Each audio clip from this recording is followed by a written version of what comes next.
Well, hello. Welcome to Wandering and Pondering. The podcast of two overly opinionated teenage girls who wander through life pondering the world around them. My name's Ava, And I'm Lola. and today's episode is called Porn Snob, where we talk about porn on the internet. Now, a little disclaimer. I know a lot of my family friends and family listen to this episode. It's going to get a little bit weird. We're going to talk about very racy things, and it might get kind of uncomfortable. But you kind of just need to bear with us and try and ignore all the preconceived notions Indeed. and uncomfortableness around this topic, and just listen to what we're saying and try and hear us out. Yeah, and if you're uncomfortable, just don't listen. Anyways, so the reason why we wanted to talk about this is, one, it's a pretty important and big topic within the modern feminist movement. Indeed. And also, personally, I have a specific interest in human sexuality and sensuality within our society, and also scientifically. So it's something I read a lot of books on, do a lot of research on. So yeah. Yeah. And I was thinking we could start out with just talking about the way that I've noticed, or I theorize that it's affected our peers, so teenagers. I think porn has always existed, but in recent times with the internet, it's become incredibly accessible. You used to have to go to those dirty movie shops. Yeah, or and they would card you. Mhm. You had to get a fake ID, or you had to steal your dad's Playboy magazine. Yeah, you had to hide your dirty magazines under your bed and stuff. But now, as a literal just Google search, you can just search it up, and first link, I'm pretty sure all they ask you is are you over the age of 18? You just click yes, and it's oh, there you go. Yeah. There are safety locks your parents can put on your phones, but I feel like there's definitely a way to get around those. Well, surely, because, people Yeah. do it all the time. And you'd be surprised on what is also on normal platforms. Lola didn't know who Belle Delphine was. And we went on YouTube, and I was going to show her some of her music videos. And this one music video she made, she was fully clothed. Not really. She was, her intimate parts were, just those parts were covered, just the nipples. Boob was side, front, and bottom boob was out, Yeah. but just nipple. And she had Very sexual. yeah, she had bikini bottoms on, but they were a thong. Mm-hmm. And don't get me started on Twitter. On Twitter is basically Pornhub with categories just for normal things like daily news. Yeah, it's very upsetting. But something that I think about a lot is when you're a little boy nowadays, and you're growing up, and maybe you have a mother, maybe you have a sister, maybe you have some cousins, maybe you even have some girl family friends. But you obviously, you're not supposed to think about your family sexually. So because sex, especially Sigmund Freud? because sex is such a taboo, even in woker societies, there's still a cultural taboo on this stuff. You go to the internet to learn about sex, and so your first introduction to a woman that you're sexually attracted to is through these videos that demonize women, that dominate women, that make women look like they're supposed to be your sex slaves.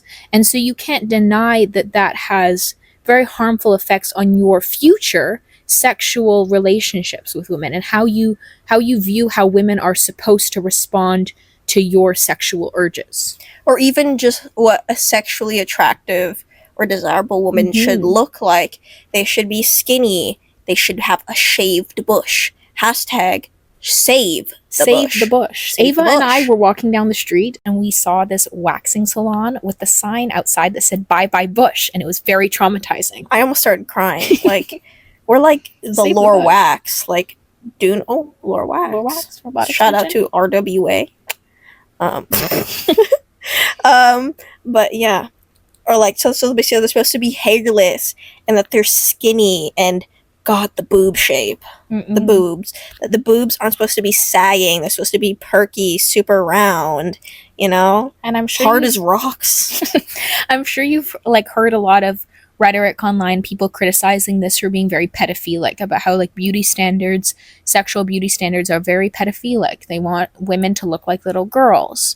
But there's also the fact that cosmetic procedures like boob implants, boob lifts, or even just like laser hair removal, all these things are becoming increasingly accessible, especially in the past few years. So women are doing these things to themselves. It's not just the porn stars, right? And then, I don't know, we talked about this a little bit on the choice feminism episode. It's like when, you can't blame the woman, but when women start doing this, it just gets normalized, and that just contributes to this harmful beauty standard. Yeah, and it's not even just the women. It also affects like young men, that their like penises are supposed to look a certain way. Like you see a lot less shaved men in porn, but their hair, I would say, is almost like specific. Yeah, well, it's very like specifically placed. That like manscaping has increased in popularity, at least. Well, I know that like 70s porn was super hairy, right? Oh, like, yeah. That was just a trend, but it was, arguably more liberating.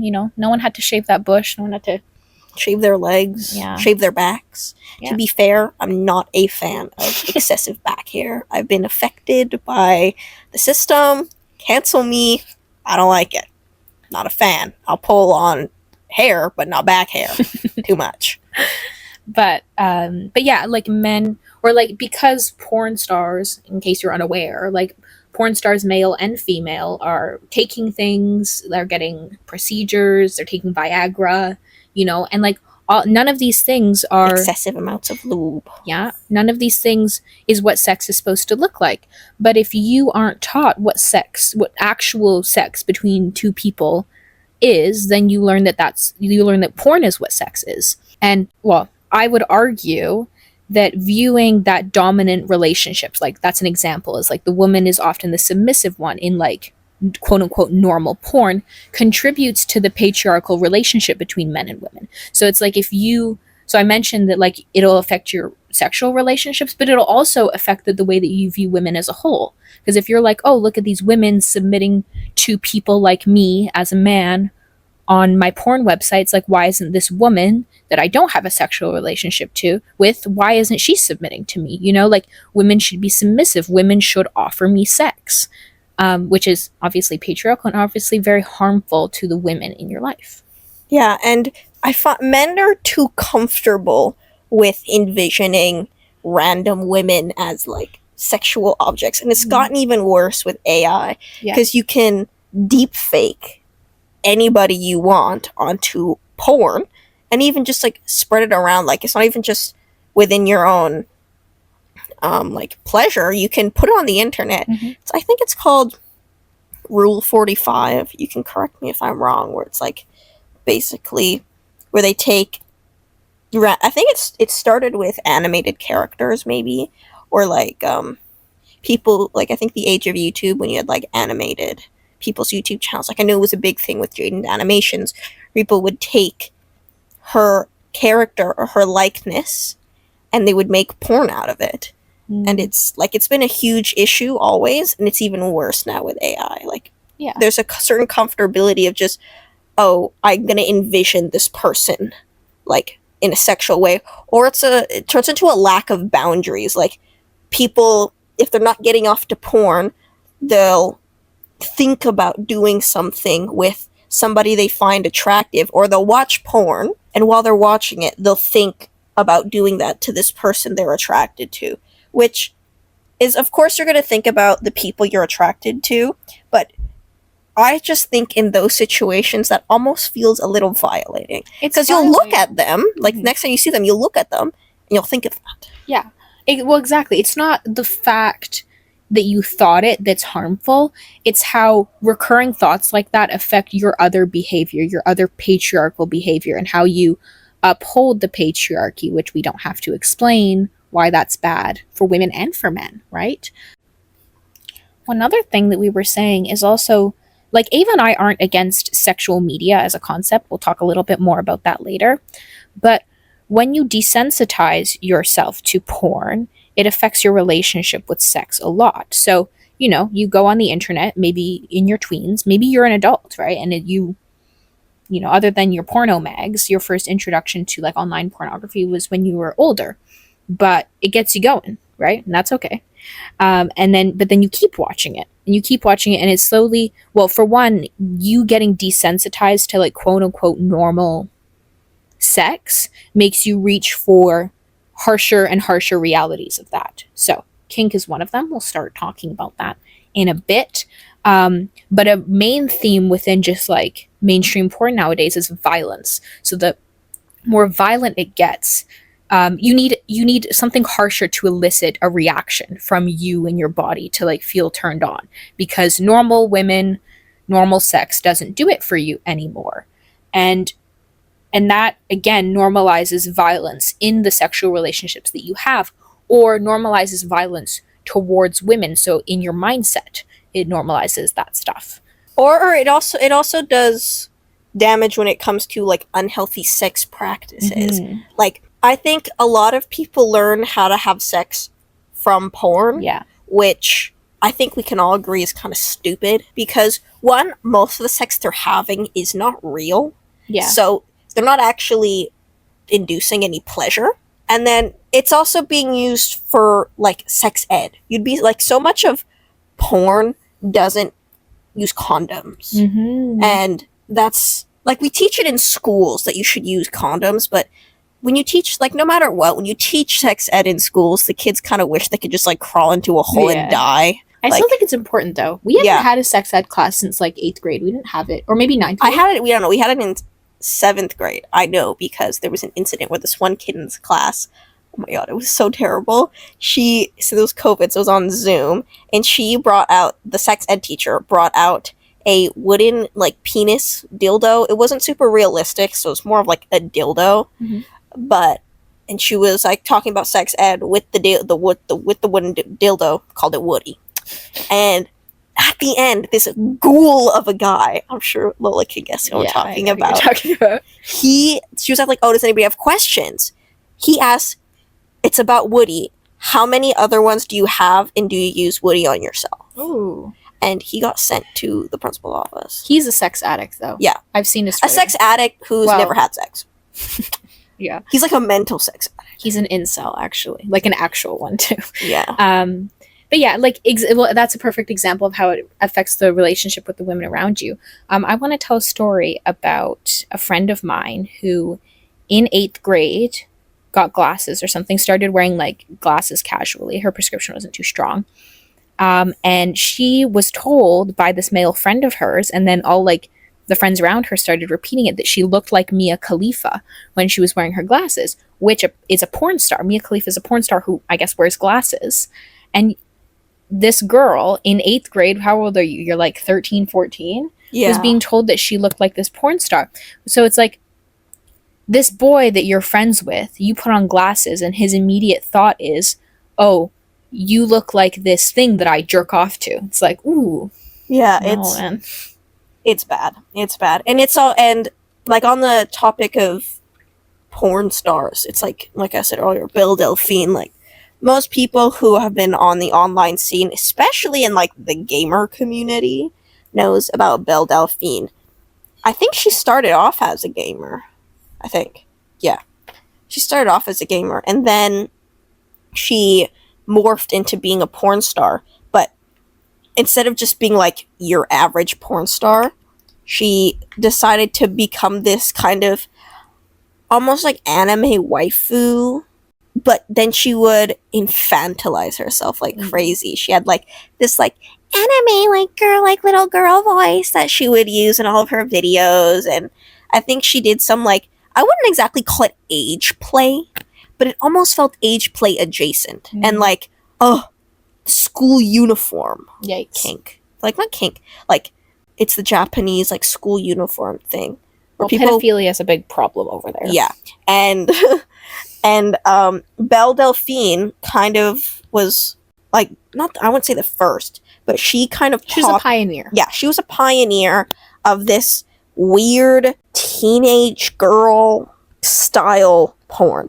Like, I don't know how to describe it, and it's pretty unrealistic. Like, they have certain looks and they make very dramatic faces, but they almost try to seem very young and very cutesy. Yeah, I mean, a phrase that I've been using a lot today is that, Like, your choices can't exist in a vacuum. So you, as a person consuming pornography, you cannot say that your consumption doesn't affect you. Like, it's not to say in a very harsh, extreme way, yes, you watching porn that few times made you a misogynist. Like, that's not what we're saying. It's just that you can't deny the effects that it has on your outlook on life, your outlook on women, and also just like your brain chemistry. Like, we don't do research for these podcasts. We kind of just talk about what we've observed. But we've like previously researched and what we know. Yeah, like stuff we've read or whatever, just because it interests us. But this is like, so this is something that I know. I know that as a teenager, consuming pornography is not good for you. I know I mentioned that it like desensitizes you to a lot of things, and notably violence, because mainstream porn is inherently violent. Like, sexual media, not so, but mainstream porn has normalized violence specifically towards women, and that's just not good for your brain. It's not healthy. And I think it's also another reason that you should try and limit the porn that you consume, because it's like, this again is like the mainstream kind of like anti-porn 101 arguments, but porn is filled with rape and trafficking, right? Like, it's you should just boycott it, not for your own personal well-being reasons, but also just because the industry is horrible. Like, you can find rape on Pornhub very easily, like actual women or even men who are not there consensually being raped. And it's like, do you want to contribute to that market or not? And I think it's especially bad in East Asian porn, specifically Japanese porn, because of course, like, this stuff exists in our society as well. But in Japan, there's a huge issue with sexual exploitation, because there's so many young girls who run away, or there's like a culture of, I forgot what it's called, I'm not in that era anymore, but there's like a culture of homeless young girls who sell themselves for money, or even just women that fall, quote unquote, fall from grace and have to go, like, turn to porn. Like, it's kind of horrifying. And I think this is a good place to maybe transition to talking about women who do porn. I know that online, I've seen a fair amount of women, like, especially with the rise of OnlyFans, like, or sexual media creators explaining their choices and how it's either empowering or not empowering. This feels like an important place to say that most women who do sex work are not doing it by choice. I would argue that the choice is never really there, but it's not a conscious choice for them. They do it because they need money. So this is where, like, Marxist feminism kind of plays into it a little bit. It's like, is it really a choice to do sex work if it's kind of your only option to survive? Like, you need money, you need to eat. And what do you have? You have your body. So you can sell your body. And that is a blatant form of, like, violence towards women, that women are forced into this position where they have to sell their bodies to make money, which is rape, right? If you're getting coerced into sex is rape. And I would argue that capitalism does that subtly. Yeah. And I wouldn't exactly say, like, I have opposing points, but this is kind of where me and Lola tend to, like, differ in directions. Is, for me, like, I agree that no matter what, no woman will be able to escape the effects of the patriarchy from basically, like, any of her decisions, especially around her sexuality.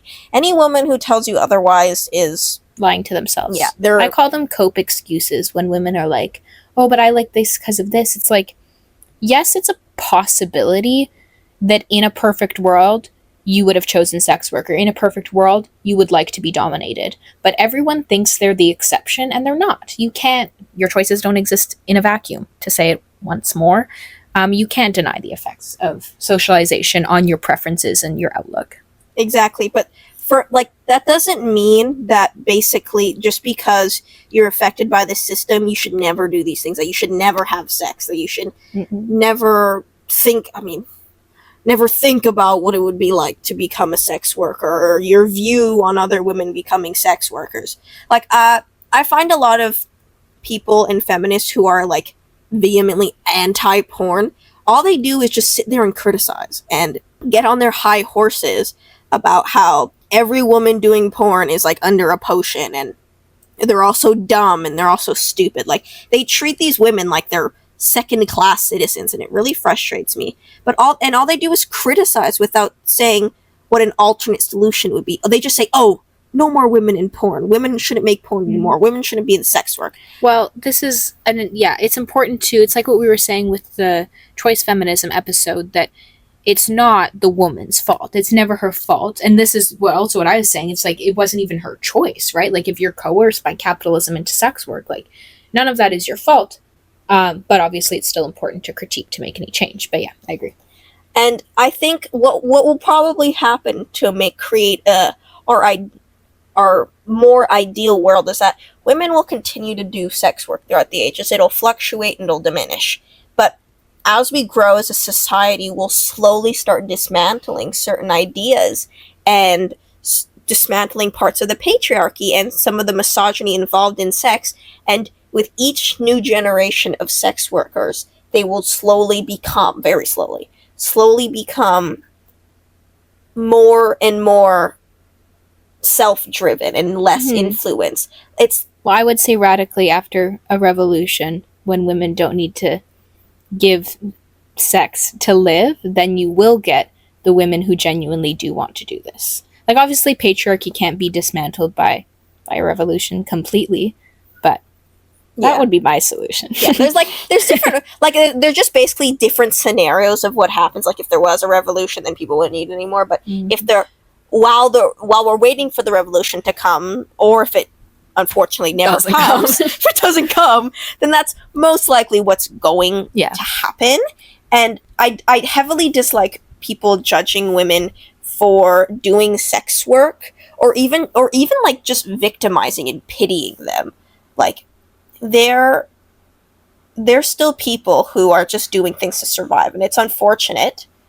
Or even the women who, quote unquote, chose to do it, and that empowers them. Ugh, I hate when women say it's empowering them, because that almost basically tells you that they're not doing sex work because they enjoy it. It's because almost to be like this rebellious, ooh, I'm doing this thing that I shouldn't be doing, and it makes me feel good.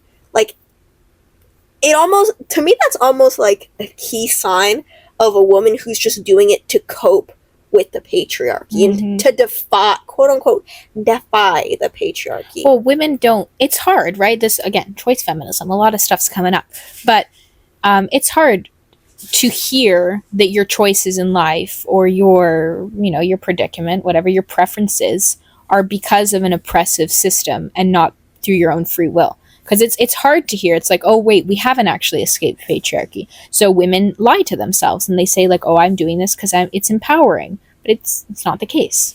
And also, normal people aren't really empowered by their job. No, you don't hear anyone else say that. Like, that's so weird. Well, yeah, because it's that they have to cope, because a lot of the time they are there through patriarchal and capitalist pressures. They have to create these slogans. I find sex work empowering. Everything's empowering, to cope with it. Yeah, and it's also people who are very anti-porn, anti-sex work. Also, see, they like to pretend they're. Oh, I just hit my mic. Sorry, guys. They like to pretend that they're so woke and that, oh, I'm so aware and I'm like awakened. But what they end up doing is they keep treating sex like it's something that is exclusively for men. Well, they're reinforcing purity culture, actually. That sexual pleasure is for men, and that men are the only ones who have sexual pleasure. Like, which is very anti-feminist. Yeah. Like, in our ideal world, there would be just as much male and female strippers, maybe less male strippers, because, I don't know if you know this, slowly the male sex is actually dying out. So maybe there might be less male strippers because less males. In 3 million years. Let me have hope. But, like, there'd be roughly the same amount, because men and women like sexual pleasure just as much. Like, in some cult, if you look at statistics, you'll see that less women watch porn. That's because porn is not really targeted for females' enjoyment.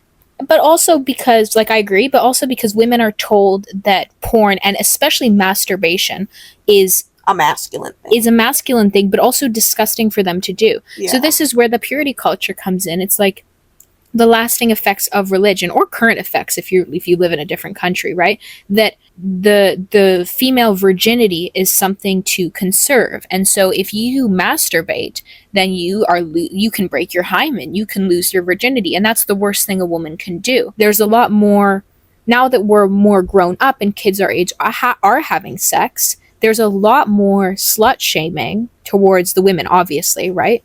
But you end up having this conservative anti-porn stance, which is not what we're going for at all, because women should be having sex. They should be having as much sex as men, and female pleasure is something to be prioritized. And modern porn, does not prioritize female pleasure at all. It's all about the woman being dominated. It's all about the male pleasure. Like a lot of these like weird ass sex positions, or like you see all sorts of things. Or even, this is something we learned in history class, the blowjob. Oh, yeah. Is not enjoyable for women. Believe it or not, the blowjob is not enjoyable for women. Yeah, you do not have a G-spot down in your throat. But it's interesting little bit of history fact. It came from a movie in the 60s titled Deep Throat, where the woman is stupid, like situation. She had the G-spot in the back of her throat. And our history teacher told us before that, like blowjobs, giving head wasn't common. Like that wasn't a thing that was done, because that's not enjoyable. No one likes having a penis shoved down their throat. Yeah. But it's such a common practice in porn now. Like there are blowjobs everywhere because it's enjoyable for men. That's basically how every single porn starts. You can't start a porn there you go without a blowjob. Yeah, right. And they never show, unless it's I find funny.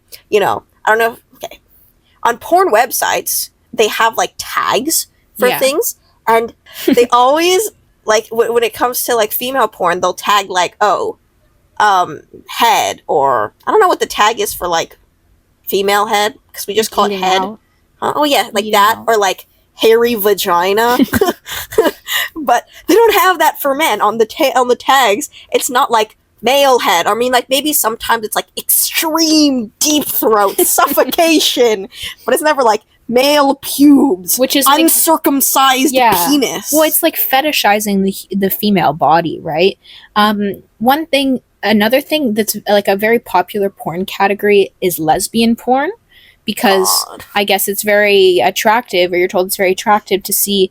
Like, in theory, it kind of makes sense. If you're a person who's attracted to women, a man who's attracted to women, it makes sense to see two of them together. It's like, whoa, double attraction, right? Yeah, it's like a generally when people have threesomes, they want to have a threesome with two people of the gender they're attracted to. Like, that makes perfect sense. But you end up fetishizing an entire community, and the women in there are not having real lesbian sex, which again is harmful, because like Ava was saying, people learn how to have sex through porn because there isn't proper sexual education, and so they think that women pleasure is these acts that are done on porn to appeal to the male eye, not that these porn actresses having this lesbian sex are actually enjoying it, Yeah. Because I feel like if you were to film a lot of people having sex, like, even if they very unsexy. Yeah, and even if it was like even if it wasn't just like plain vanilla, I don't think it'd be very entertaining to watch. There'd be a lot of queefing and a lot of like this fart noise that happens when someone leans against your boobs. Oh my god! Yeah, this like fart noise, or just genuine farting, like with anal. I don't understand how they don't fart. It's like, okay, maybe like you can hold in a queef or something, but like, how do they not fart? You think they have to like do like certain takes, just like let out like a massive poo poo onto someone's dick? They have to reach like take two, like take poo. That was a good one. Or like squirting too. Yeah. Fun fact: most squirting is just pee. Yeah. So if you like squirting, just so you know, you have a piss kink. Love that. But yeah, it's just nothing about female pleasure can just exist on its own as pleasure. Like the male orgasm, the male penetration, like the man doing the penetrating, is just normal sex. But everything about a woman has to have a tag. It's like, oh, is she hairless or does she have hair? You know? With men, I feel like the only thing that you could like this even fetishize is like saggy vagina. oh my god. Oh yeah, and also like, oh my god, like people nobody should ever get a fucking vaginoplasty. Oh my god. Unless you are a trans woman or you somehow got like Mutilated down there. Like maybe you. Well, that's actually female like genital mutilation. Yeah. Like if maybe you had like an incident where like I don't know, you fell like crotch first onto like a jigsaw. You need to get a vaginoplasty, or maybe you were born with a certain birth defect, you need to get a vaginoplasty, or you're trans and you need to get a vaginoplasty. Mm-hmm. But otherwise, no woman should ever get a fucking vaginoplasty. But and that's the extremes of it, right? Your buttholes. Oh this goes for gay. You remember that gay guy who bleached his butthole? Yes, I do. On a YouTube, I remember. He made a series about it too. I don't know how they take his damn videos down.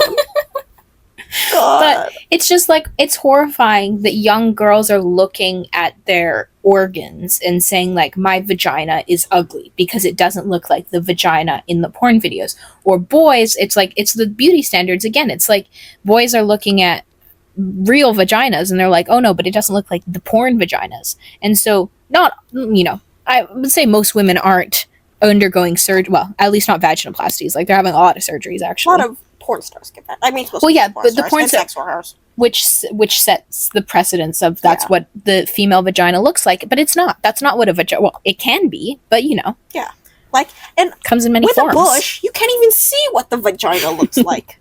Like, and also to keep it equal, men also get like learn what a good penis should look like. Yeah. They should be like one color. Very like it's like they're supposed to be there have like veiny arms and veiny penises, and the hair should not grow up the shaft. Mm-hmm. The shaft has to be hairless. But then they see they're like misshapen, discolored, hairy, small, big, wrinkly. Yeah. You know, all of the above. And a good example.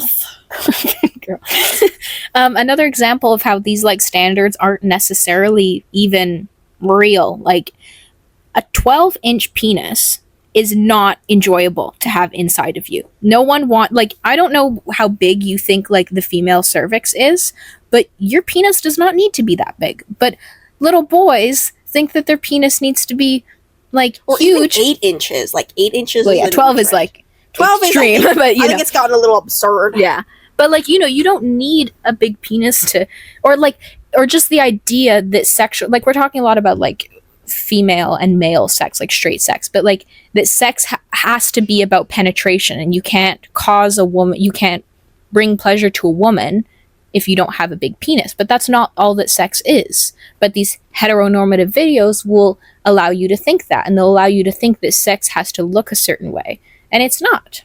And it causes a lot of insecurity, if nothing else. And another thing about people learning unhealthy habits from sex is skipping foreplay and aftercare. Big thing. Sex is a very emotional thing. Like, I'm not against one night stands, right? Like, you can have sex outside of relationships and all that, but it's very important to acknowledge the emotional side of sex.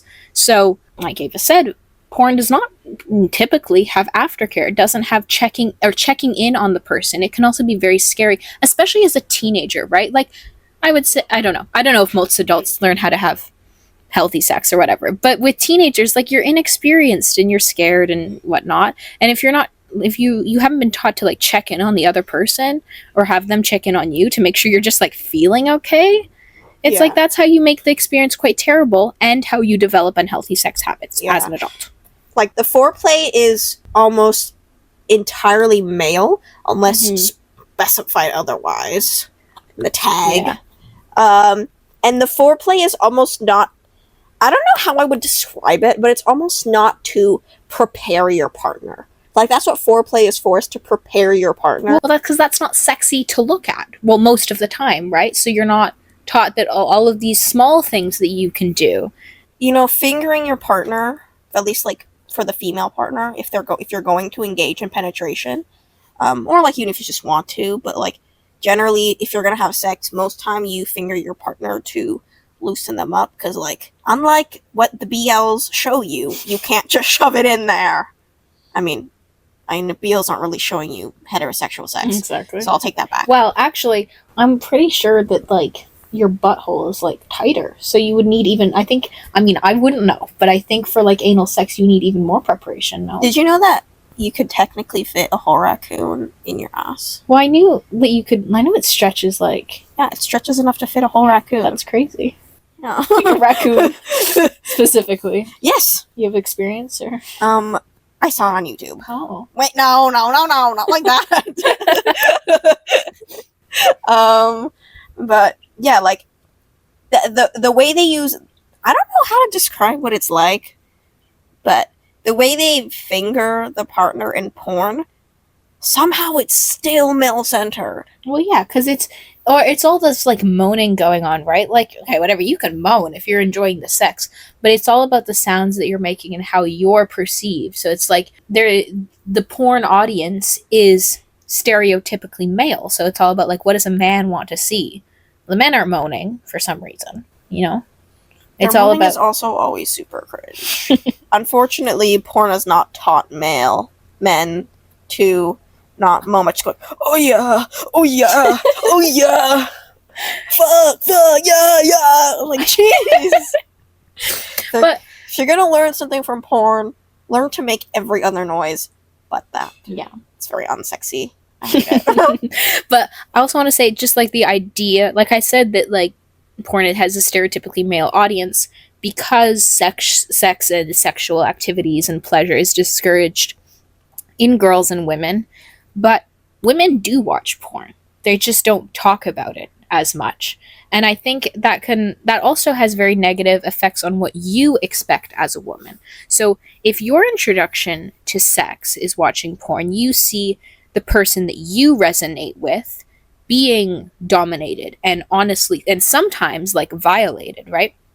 So I think that in some cases, this can develop into you seeking pleasure from this violation. You know, I have nothing against like a dom-sub relationship, or even just like a little bit of like adrenaline or pump. Like, yeah, it's like, for example, like choking's a big thing in porn, and I'm not saying there's anything wrong with like wanting to be choked while you're having sex, even if you're not into BDSM. But like the way they show it is so, I honestly don't know how to make the distinction. It's something, it's violent. It's almost something you have to see in porn, and then have like be actually choked in a way like you want, and almost like in a healthy way with your partner. I'm not like, there's nothing wrong with a little bit of pain.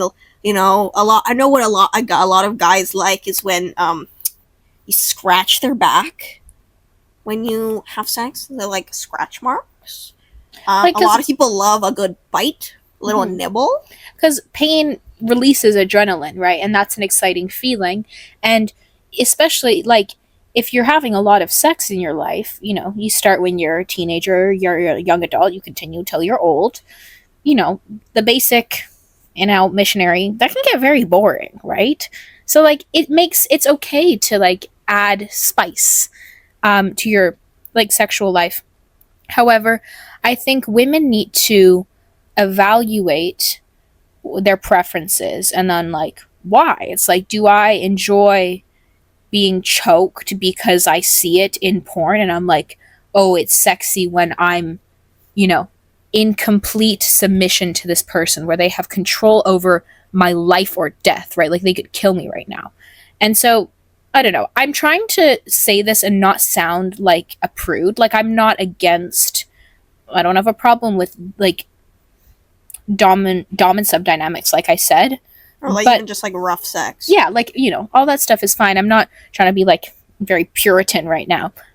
But a lot of it does stem from violence towards women. And so we're told that as women, the way that we're supposed to enjoy sex is by serving the man. You know, and it shouldn't be. Women should have sex. They should enjoy sex. But it should be, women should be offered the liberty in society to explore their sexuality without the negative influences of porn telling them what they should and shouldn't enjoy, you know? Yeah, like that stuff should come from like personal exploration and sex ed classes. Mhm. Like I think the sex ed that we have is like really not good enough. Like sure they teach it, like it's gotten a lot better than in the past. You know, they teach us more about like sexually transmitted diseases, condoms.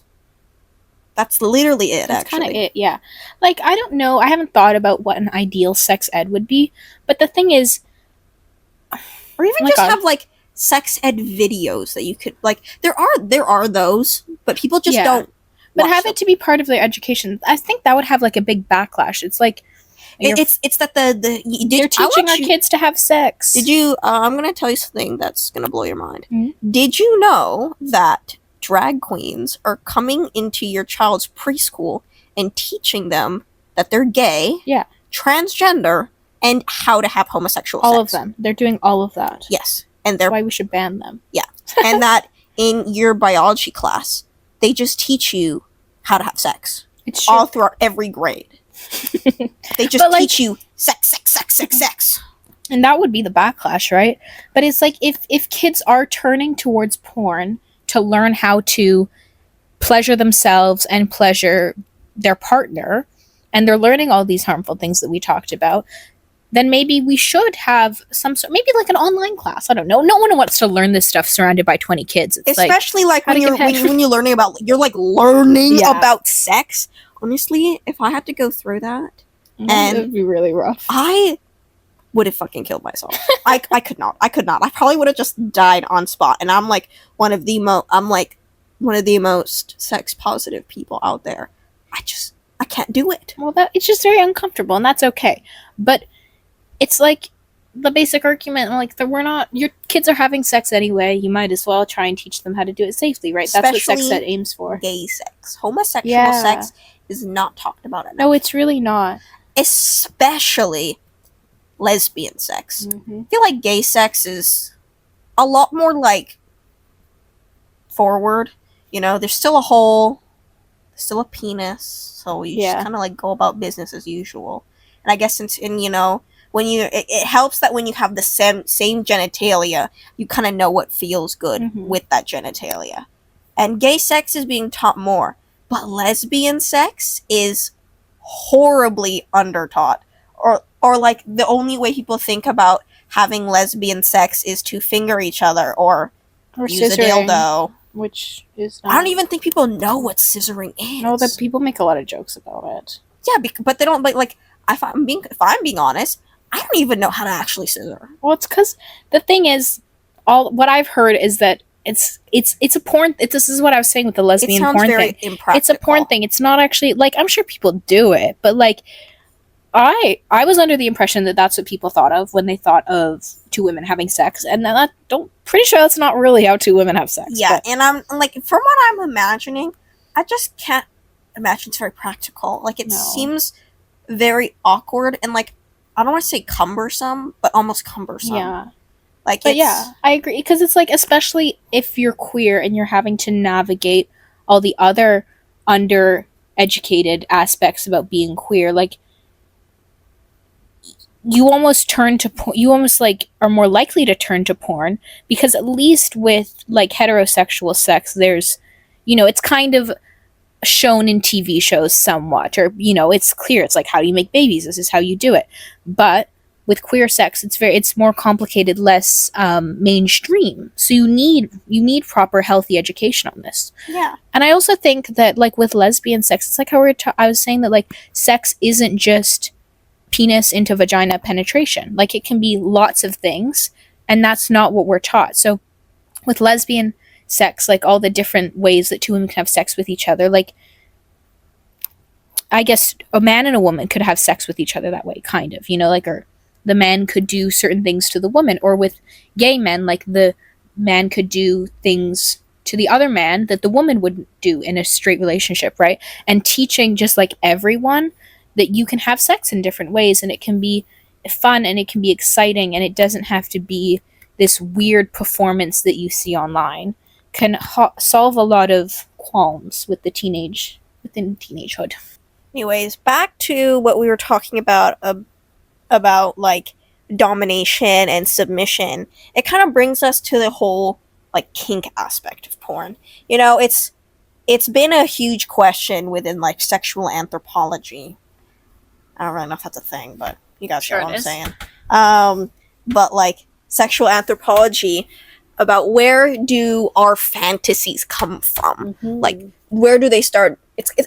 And I like to think about it as a chicken or the egg argument. You know, of course we had fantasies that came naturally, or else none of these ideas in porn would have existed. Yeah. You know, but I almost feel like now it's kind of impossible to develop your own fantasies unless you have not been exposed to porn until you're older. Which happens. Like, I'm not saying every teenager is out there watching porn, but Or even like rough porn. Like Yeah. some people are, the act of masturbating and just watching vanilla porn is already shameful enough. They don't want to explore. But I think it's also important to talk about because more people are doing it than we want to admit, right? Because it's viewed as such a shameful activity. So like you can kind of just, when we say all teenagers, we don't mean literally all teenagers, but it is very difficult to navigate the internet without being exposed to porn at some point. Yeah, like, I mean, I watch things on not so official websites all the time, and like they often redirect you to things, or they have random websites or ads that pop up, and I'd say at least 70% of the time they're porn related. I mean, recently it's mostly like Gambling. anime porn. Oh, There's a lot of gambling ads, personally. That's true. I do get taken to stake.com a lot. Don't copyright me. I also don't want to be sponsored. Because they would love to sponsor us. Yeah. But like, even when you're not seeking out porn, it's everywhere. We also learned a little bit about in history class. We did our like history of pornography in the Western world. Is that like it's become more mainstream. So like in magazines, like fashion magazines, you have a lot of like softcore porn, or like something alluding to common pornographic situations. So. Yeah, it's like, Sabrina Carpenter did that ad recently. I think it was for a hair product.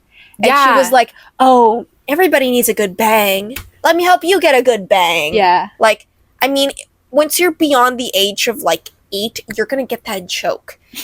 And then, like, I mean, this is kind of a stupid example.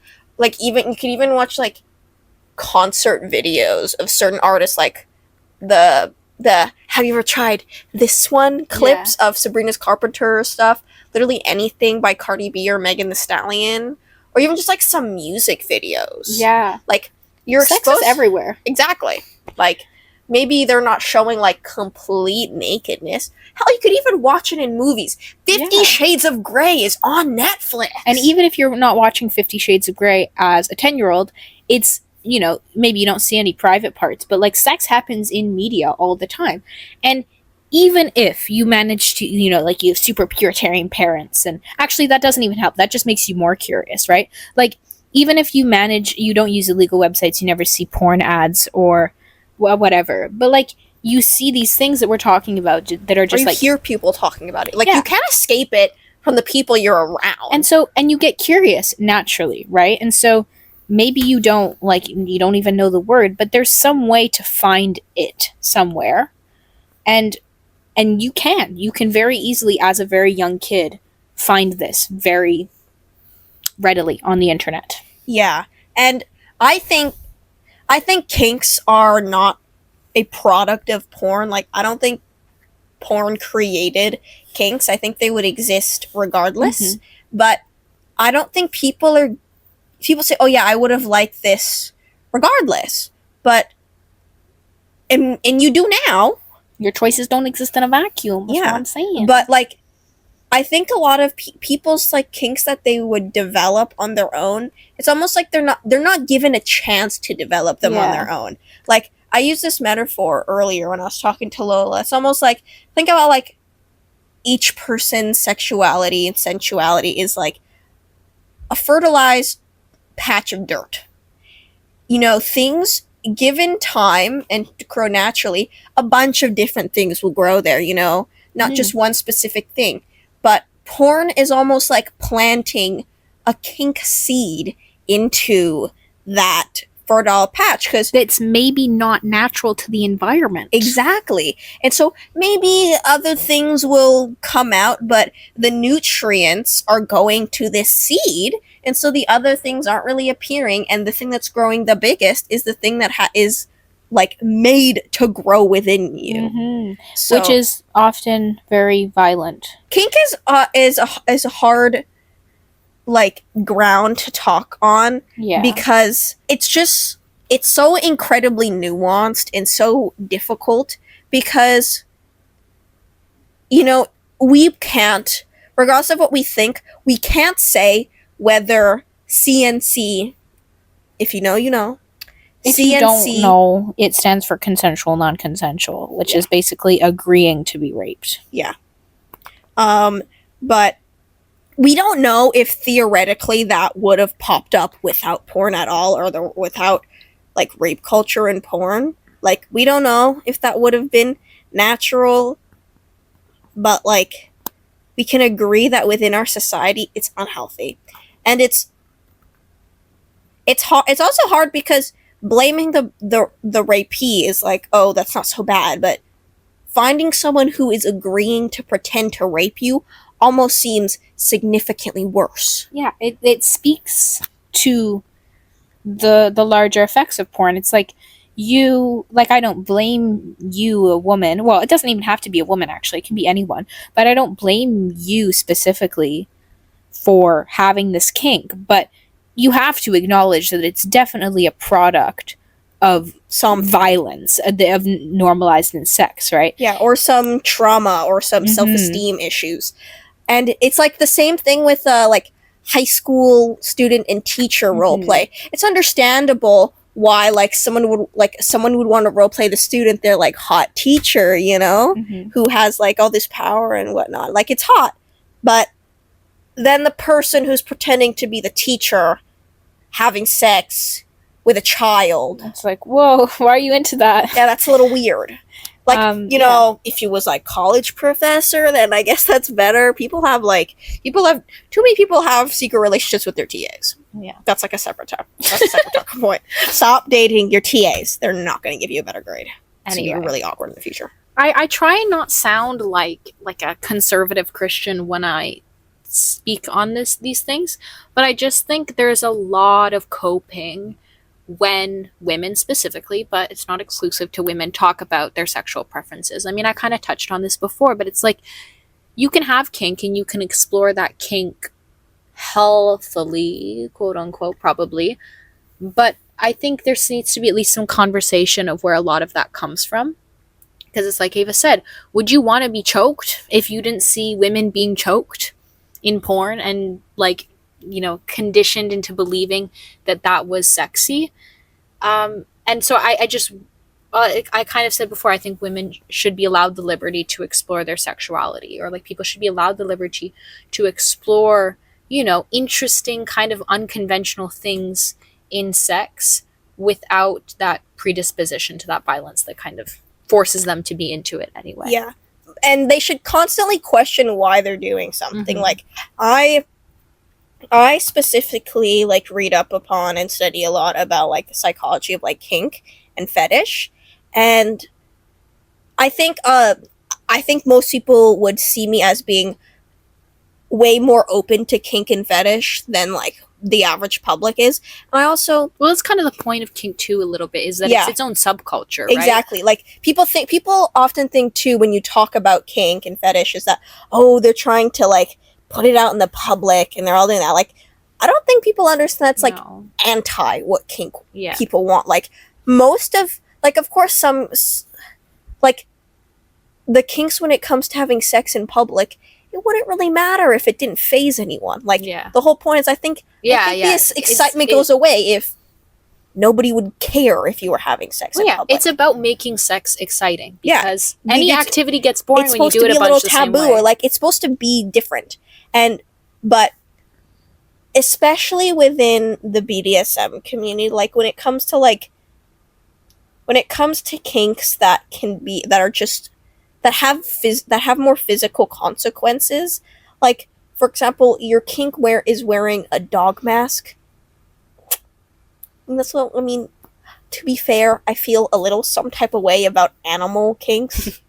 Honestly, it's a personal thing. Yeah. I just can't. It weirds me out a little, but whatever. Like not the people, but just the idea of an animal kink. It's just a little too much for me. I have a dog, so. But like kinks that can have a more serious effect on you, I think it's important for people to question why they want this, like what Lola's saying, or even why they're doing this, or even if you would like a kink at a time, like is this the right time to be doing it? Because for a lot of women, what happens almost is, I'm not saying this happens all the time, but they use BDSM and kink almost as like a punishment for themselves.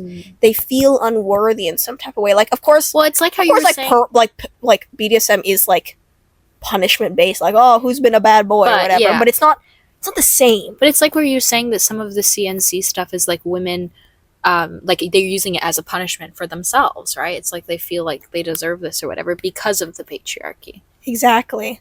Like it's, or a lot of time, not a lot of the time, but men who are into being submissive, sometimes it's because maybe they're not great people in their day-to-day life, and they need to almost be like punished for it. Like, I don't know how often this happens, but I'm sure it does, and especially with the women. With the women, I know it happens a lot, and I think it's just important to keep questioning yourself on these things, and not just be like, oh, this is a kink, it's okay. Because I find within the kink community, people just say, oh yeah, this is my kink, get over it. Yeah. Like, it's almost like, oh yeah, I'm a sex worker, I'm empowered, get over it. Like, at no point in your life should you not be questioning what your actions are. And questioning your consumption too, because the biggest thing is like, it's not to pin the blame on the individual consumer, but the porn industry makes a lot of money off of you, and it's not going to stop if you don't change your behavior. So as a consumer of porn, just think about it. Think about what you're consuming and how it affects you and how it affects the industry. I do think it is relevant to mention that porn can, not to use the word empowering, but like women-made porn, I think it's often lesbian, honestly, can be somewhat liberating. Like, I know it during like third wave feminism, there was a lot of like the sex positive movement. Now, I don't agree with all of it based on basically what we said throughout this episode, but woman-made porn that's made for women about female pleasure can be a positive thing. So it's not to say that all sexual media is bad. Yeah. Like, I'm a lot of people who are anti-porn almost talk about it in a way that porn should never exist. It's almost conservative. Yeah, it's kind of, it makes me question their sanity, and it makes me not trust anything they say, because it just means that they're parrots and they have stupid opinions because they can't think anything through. Because there's a reason why, like, the sexual arts is the oldest, they say it's the oldest career out there.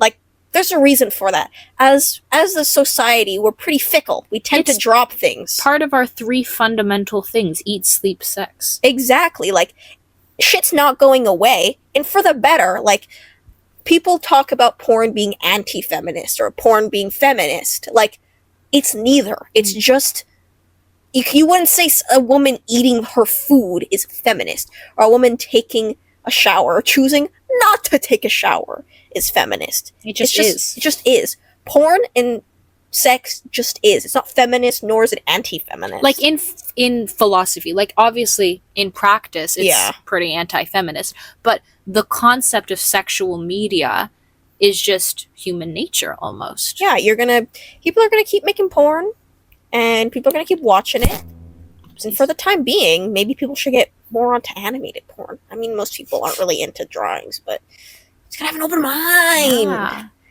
And like Except like Diddy hentai. If you watch Diddy hentai, you should die. ooh. Ooh, shit was tough. Shit was tough. And then also as a woman, try and like I think a lot of the times women are told that their value as a human being comes from how sexually attractive they are or their value to men, right? Like that's what patriarchy is. It's like you're not valuable as a person, you're valuable as an accessory to men, and that involves sex so much of the time. So it's not that sex work and doing sex work is inherently bad, but would you be choosing this if you were raised the same way as men? Like there are male sex workers, right? But there's a reason that women women are way overrepresented in this profession, right? So if you were brought up telling you, being told that like you have like value outside of your sexual attractiveness, would you have chosen this? Yeah, and most time will say, "Oh yeah, totally," but it's no, you're not the exception. And you also the problem is you could never say that because you could never know. You can't know. It's like when people say like, "Oh yeah, if I was alive during the Holocaust, I would have totally helped out." Okay. Are you sure, buddy? Because your choices are a product of your environment, and so you have to acknowledge that. Because otherwise, you just kind of sound ignorant. Yeah, like it's complicated, and sex will always exist, and it's important not to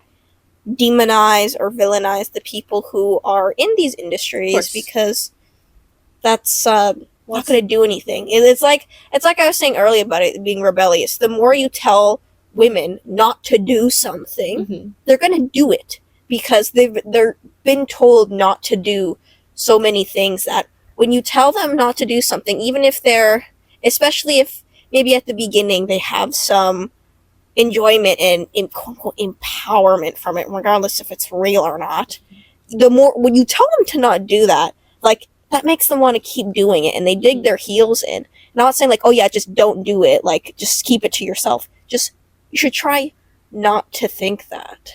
Or I think our focuses should be on not allowing teenagers to consume this harmful porn. So like I don't know, like ideal society, like teenagers are going to consume sexual content. Actually, teenagers are incredibly hormonal. They're the most sexual, like type, like era of person, I guess. Yeah, your body literally wants you to have sex. Yeah, like really bad.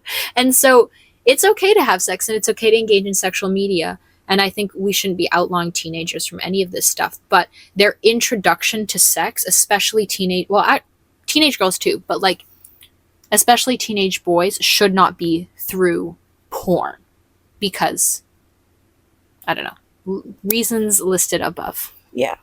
So I think with that, this episode comes to a close. I think so too. It's a very long one. Yeah, I mean, it's good. It makes up for 5 months of no episodes? It was long. I think it's like 8 months. Oh boy. Yeah. I mean, we've been wanting to do this one. Okay, I'm not gonna lie.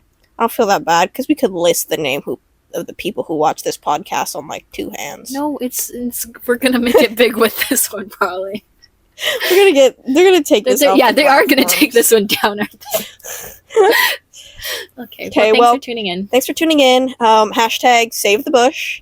Hashtag free sex. Hashtag legalize sex work. Hashtag bush for life. Indeed. Thanks for tuning in. Bye.